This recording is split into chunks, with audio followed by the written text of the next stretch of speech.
नमस्कार विद्यार्थी मित्रांनो, आपलं सर्वांचं स्वागत आहे मॅथमॅक्स ट्युटोरियल या चॅनलवरती आणि आपण पाहतोय ट्रिगोनोमेट्री फंक्शन्स. ओके, तर MCQ आपण नेक्स्ट क्वेश्चन जे राहिलेले आहेत ते आपण पाहणार आहोत आजच्या लेक्चरमध्ये.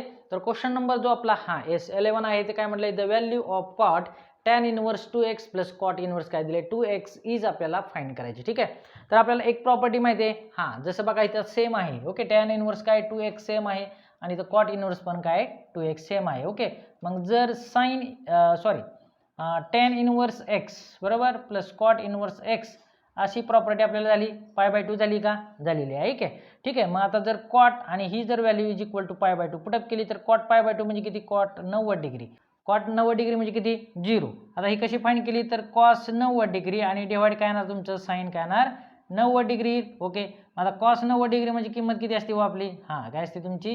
0 असते. आणि कॉस 90 म्हणजे काय असते? 1 म्हणजे काय येणार तुमची 0 व्हॅल्यू येईल. ओके, म्हणजे ह्यातला ऑप्शन जो आहे माझा काय असणार आहे? A is the correct option. Okay, आता सेकंड दिले आपल्याला प्रिन्सिपल व्हॅल्यू फाइंड करायची. ठीक आहे, आता ही principal value of sine inverse minus √3/2. Okay, मग आता साइन इनवर्सची मायनस आपल्याला काय करायची? प्रिन्सिपल व्हॅल्यू काढायची. लक्षात घ्या √3/2.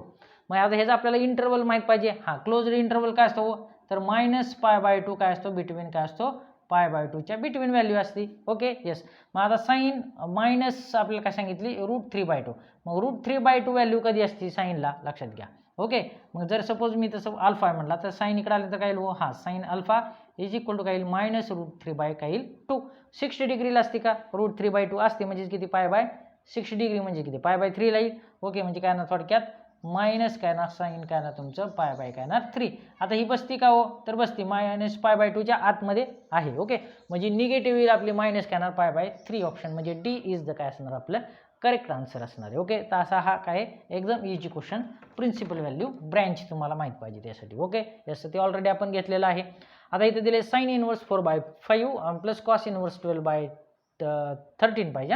12/13 इज इक्वल टू काय सांगितलंय? साइन इनवर्स अल्फा आपल्याला फाइंड करायचे. ठीक आहे, मग आता साइन इनवर्स काय दिली तर 4/5 दिले. Suppose this is alpha. त्यानंतर कॉस इनवर्स काय दिले आपल्याला?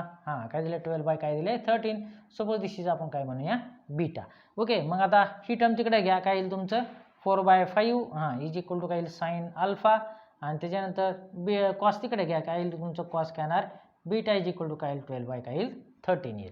बरोबर का? येस. ओके, मग जर आता आपण व्हॅल्यू आपल्याला काय करायची? साइन इनवर्स अल्फा काय सांगितले. ओके, आणि साइन इनवर्स अल्फा जी व्हॅल्यू फाइंड करायची, सपोज आपण काय म्हणूया? झेड. म्हणजे तिकडे जर साईड गेला तर काय येईल आपल्या थोडक्यात? साइन काय येईल तुमचा? झेड येईल. आता इथं अल्फाची जागा आपण काय घेऊया? टर्म दुसरी गॅमा घ्या इथं तुम्ही. ठीक आहे, इथं काय घेऊ शकता? गॅमा पण घेऊ शकता. ओके, आता ऑलरेडी एक फॉर्म्युला आपल्याला माहिती आहे की साइन ए बरोबर कॉस बी प्लस असेल तर काय तिथं कॉस काय तुमचं ए आणि काय तर साइन तुमचं काय येणार इथं बी इज इक्वल टू काय असतं?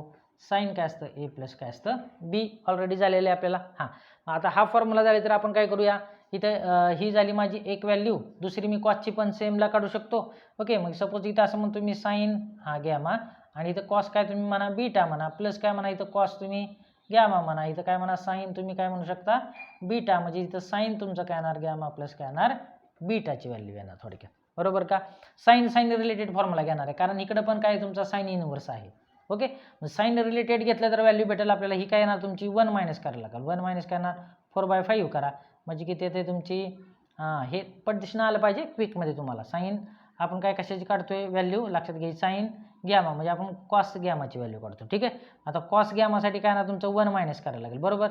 आता 1 मायनस काय येईल? म्हणजे 5 मायनस काय करा? 1 करा. म्हणजे 1 आपण काय येणार? √2 तुमचं काय येणार? 5 येणार. याचा स्क्वेअर करायला लागेल. 4/5चं काय लागेल आपल्याला? स्क्वेअर करायला लागतं. आयडेंटिटी काय असते? 4/5चा ब्रॅकेटचा काय येईल? स्क्वेअरमध्ये येईल. म्हणजे 1 मायनस काय ना 4 चौक 16 5 5 25 करा. 25 मायनस म्हणजे किती येतं तुमचं? 9/5 म्हणजे किती येते? 3/5 येणार थोडक्यात. ओके, म्हणजे ही झाली आपली 3/5. Okay, yes. असं क्विकमध्ये ह्याच्यातनं फक्त काय करा? 1 मायनस एक सबस्ट्रॅक्ट करा. दुसरी किंमत आपोआप भेटणार आहे. आता इथं कॉस बीटा आहे तुमचं. मग साइन बीटाची जर काढायची असेल काय करणार? अंडर रूट मायनस काय करायचा? स्क्वेअर करा. 144 आणि काय ना 169. मग आता ह्या 169 मधनं 144 गेले तर किती राहतात? 25 राहतात. आणि 169 म्हणजे काय? 5/13. म्हणजे तुमची इथं काय झाली? साइन बीटाची किंमत काय झाली तुमची? 5/काय झाली? 13 झाली. ओके, मग आता इथं जर आपण व्हॅल्यू पुटअप केल्या सगळ्या, ठीक आहे. Yes, okay. हे काय झाली 4/5 इंटू काय करा तुम्ही 3 सॉरी ही काय घ्या बीटाची घ्या 12/13 हां प्लस कॉस घ्या म्हणजे इकडे तुमची 3/5 इंटू साईन बीटाची घ्या 5 काय येणार 13 येणार. ओके, आता हे जर कॅल्क्युलेशन केलं तर किती ते 12 48 हे 3 65 करा प्लस 3 15 करा हा हे 65 8 5 13 म्हणजे 63 आहे की नाही आणि डिवाइड 65 येते आणि इज इक्वल टू काय आलं साईन तुमचं काय येणार गॅमा प्लस बीटा बरोबर येणार. ओके, आता ह्यालाच काय म्हणू शकता तुम्ही जेड पण म्हणू शकता. ओके, मग ह्याला जर जेड तुम्ही नोटेशन दिलं तर तुमची साईन इनवर्स अल्फाची किंमत काय येणार 63/65 येणार. ओके, असा ऑप्शन कुठे दिसतो का आहे तुम्हाला ऑप्शन ए ऑप्शन आहे 63 डिवाइड काय आलं 65. ओके, तर असं हे तुम्हाला पीकमध्ये काय आलं पाहिजे लक्षात आलं पाहिजे व्हॅल्यू जशा काढायच्या आहेत. ठीक आहे, तर 1 मायनस फक्त करून काय करायचं त्याचा स्क्वेअर करायचा म्हणजे व्हॅल्यू तुम्हाला येतील. ठीक आहे, जो नेक्स्ट क्वेश्चन आपल्याला दिला आहे 14 नंबरचा आहे tan inverse 2x plus tan inverse 3x is equal to π/4 then x is equal to आपल्याला काय करायची व्हॅल्यू फाइंड करायची. ठीक आहे, मग तुम्हाला आता माहिती असेल की tan इनवर्स लक्षात घ्या x plus tan inverse y is equal to आपण काय म्हणतो tan इनवर्स काय म्हणतो x प्लस y आणि डिवाइड 1 मायनस काय म्हणतो आपण xy बरोबर का. Yes, okay.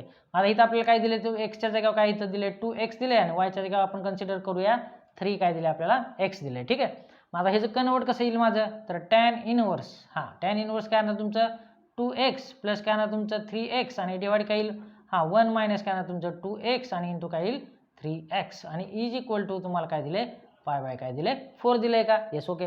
आता tan इनवर्स जर तिकडे नेला तर काय येईल 2x आणि 3x म्हणजे येईल 5x आणि डिवाइड काय येईल 1 मायनस काय येणार इथं 6x² येईल का 2x इंटू 3x 6x² आणि इज इक्वल टू tan काय जाणार इकडे तुमचा π/4 इनवर्स तिकडे गेल्यानंतर काय होणार π/4 होईल. आता π/4 म्हणजे किती असते किंमत 1 असते मग 5x आपण काय आलं 1 मायनस काय आलं तुमचं 6x² आलं बरोबर का. आता 6x² तिकडे न्या. ओके, मल्टिपलला म्हणजे काय येईल 5x is equal to 1 minus काय येणार तुमचं 6x² येईल. ओके, मग आता हे काय झालं लाईक क्वाड्रॅटिक इक्वेशन आपण मायनस टर्म इकडे घेऊया 6x². ठीक आहे, त्याच्यानंतर काय येईल तुमचं प्लस 5x आणि हा प्लस 1 आलं की -1 इज इक्वल टू काय येईल 0. ओके, आता ह्याचे आपण काय करू फॅक्टर पाडूया. ठीक आहे, आता फॅक्टर कसे येतील 5x ची फोड करूया आपण. ठीक आहे, म्हणजे काय येईल 6x² प्लस काय करा 6x आणि -x येईल बरोबर म्हणजे बरोबर येते -1 इज इक्वल टू 0. यातून 6x कॉमन घेऊया म्हणजे x प्लस काय येईल 1 आणि मायनस काय करा 1 कॉमन घ्या आणि x मायनस काय येईल +1 इज इक्वल टू 0 म्हणजेच व्हॅल्यू काय आली तुमची x + 1 इज इक्वल टू 0 और 6x - 1 इज इक्वल टू काय आली 0 आली का. आता x इज इक्वल टू तुमची काय टर्म येणार इकडे -1 और काय ना 6x इज इक्वल टू 1 और x इज इक्वल टू काय ना 1/6 येणार. मग x इज इक्वल टू काय आलं आपलं -1 आलं आणि x इज इक्वल टू काय आलं 1/6. आता x इज इक्वल टू -1 इथं b पण आहे 1/6 दोन्ही पण दिल्यात. मग ह्याच्यात एक्झॅक्ट व्हॅल्यू कुठली मग तुम्हाला माहिती आहे की प्रिन्सिपल व्हॅल्यू काय असते आपली ओपन इंटरवल किती असते -π/2 काय असते π/2 असते. ओके, म्हणजे 90 डिग्रीच्या काय असणार आतमध्ये म्हणजे जर ही व्हॅल्यू जर केली तर बरोबर पॉझिटिव्ह ती का 0.1 काय ती चेक करा 6 आणि 6 36.16 म्हणजे पॉझिटिव्हिटी. ओके, म्हणजे x is not equal to काय असणार आहे -1 असणार आहे म्हणजेच आपले की x इज इक्वल टू 1/6 ही काय व्हॅल्यू एक्झॅक्ट आहे बरोबर का x. ओके, म्हणजे 1/6 ही व्हॅल्यू काय आपली बरोबर आहे. ठीक आहे, आता ह्याच्यामध्ये दिले सेकंड. आता जो क्वेश्चन नंबर आपला 15 दिला तो काय दिला बघा तर 2 टाइम्स काय दिले tan इनवर्स दिले 1/3 प्लस काय दिले tan inverse 1/7 is equal to आपल्याला फाइंड काय करायची व्हॅल्यू करायची. ठीक आहे, आता 2 टाइम्स tan इनवर्स लक्षात घ्या तर 2 टाइम्स tan इनवर्स आपल्याला दिले x इज इक्वल टू ह्याच्या बरोबर डायरेक्ट फॉर्म्युला काय असतो tan इनवर्स काय असतो 2x आपण काय असतो 1 मायनस काय झाला x². ऑलरेडी आपण दिलेला आहे तर ह्या ट्रिकी क्वेश्चन आहे ट्रिक एक काय करा लक्षात ठेवायचा formula tan inverse 2x upon 1 minus x². ठीक आहे, आणि नंतर प्लस काय दिले tan इनवर्स 1/7. ऑलरेडी आपण काय करू ही फक्त व्हॅल्यू फाइंड करूया. ठीक आहे, म्हणजे काय दिले 2 टाइम्स tan इनवर्स 1/3. आता इज इक्वल टू काय लो tan इनवर्स काय येणार 2 इंटू काय करा 1/3 आणि 1 मायनस काय करा ह्या 1/3 चा काय करायला लागेल तुम्हाला स्क्वेअर करायला लागेल. ओके, यस, म्हणजे काय येईल tan इनवर्स काय येणार 2 इथं काय येईल तुमचं 3 आणि 1 - 1/9 येईल का 1/3 चा स्क्वेअर 1/9. आता काय करा इथं कॅल्क्युलेशन करू आपण tan इनवर्स काय ना 2/3 आणि काय येईल इथं 9 मायनस काय करा 1 म्हणजे काय करा 8/9 आता tan इनवर्स 2/3 आणि इंटू काय येईल 9 करणार तुमचं 8 येईल म्हणजे 3 3 त्रिक 9 म्हणजे बेत्रिक किती येते 6 आणि 8 म्हणजे बेत्रिक 6 बेचोक 8 म्हणजे tan इनवर्स काय आलं तुमचं 3 काय येणार 4 येणार थोडक्यात. ओके इक्वल आलं 3/4. ओके म्हणजे 2 tan inverse is equal to काय आलं आपलं tan इनवर्स काय आलं तुमचं 3 काय आलं 4 आलं थोडक्यात. ओके 3/4. मग आता परत आपल्याला आणखीन फॉर्म्युला यूज करायला लागेल जसं की पाठीमागच्या आपण क्वेश्चनमध्ये काय केलता यूज केलता का येस. ओके मग काय येईल आता म्हणजे काय झालं आपलं tan इनवर्स काय आलं 3/4 आणि प्लस काय आलं तुमचं tan इनवर्स काय येणार इकडं 1 काय येणार 7. ओके आता सेम फॉर्म्युला आपल्याला वापरायचा आहे कुठला tan इनवर्स काय येणार ह्यांची बेरीज करायची 3/4. ओके 3/4 ठीक आहे.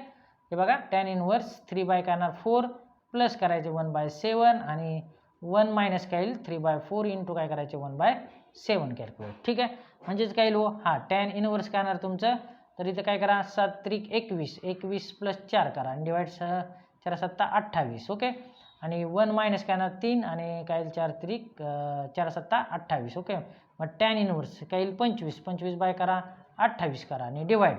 आता 28 मधून हे 3 गेले म्हणजे काय आलं 25 25 आपण काय आलं 28 म्हणजे दिस गेट कॅन्सल म्हणजे tan इनवर्स फक्त काय आलं 1 आलं का येस. ओके मग आता 1 किंमत किती असते tan इनवर्सला तुम्हाला माहिती आहे π/4 ला असते आहे की नाही. मग डीचा ऑप्शन काय असणार π/4 किंमत असणार. ठीक आहे म्हणजे यातला ऑप्शन जो आपला काय आहे D is the correct. Okay म्हणजे ऑलरेडी हे फॉर्म्युले झाले ते तुम्हाला काय पाहिजेत माहीत पाहिजेत लक्षात घ्या. ठीक आहे तर असं सोल्युशन आपण काय केलं फाइंड केलं. ओके मग आजचं लेक्चर तुम्हाला जर आवडलं असेल तर नक्की काय करायचं लाईक करायचं शेअर करायचं आणि सबस्क्राईब करायला विसरायचं नाही आहे. Thank you for watching bye bye.